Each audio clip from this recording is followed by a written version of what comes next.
Respected Bahan Smriti ji,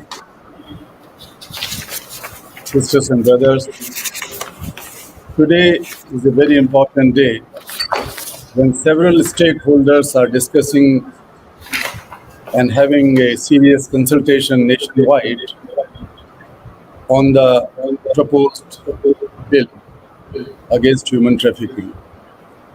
Needless to say that India has achieved several milestones in her journey towards freedom, dignity, protection, and well-being of children, women, and other marginalized sections of society.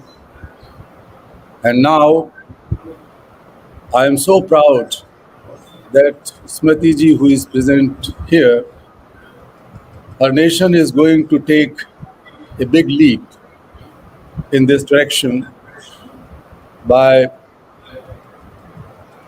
proposing as well as hopefully enacting this important bill, the new law, possible law against human trafficking. Since she is busy in this law and discussions itself and she has to go to Parliament soon, but it shows her compassion and her conviction for such important cause. We are going to have discussions during the day and suggestions will come that we will hopefully be sending to the Honorable Minister and the Ministry. We know that human trafficking is not only one of the most heinous crimes against humanity, it is also among the most lucrative illicit trades in the world where there is a price tag on human beings. When some children whom we freed over the last 40 years, and the young 12, 13, 14-year-old girls asked me, what is our fault? Why we have been sold and bought by many people many a times, I feel ashamed. I've also come across some of the conversations when the young girls asked that why we have been sold in lesser prices than the animals, than the cattle. Today, we are talking about wiping out the scourge from the face of humanity and the face of Mother India. I am not going to take much of your time, but we have to build awareness about this bill because I personally feel, and my organizations and several organizations feel, that this is going to be one of the best piece of legislations in the world. Of course, there would always be rooms for improvisation, that we will keep on working on it.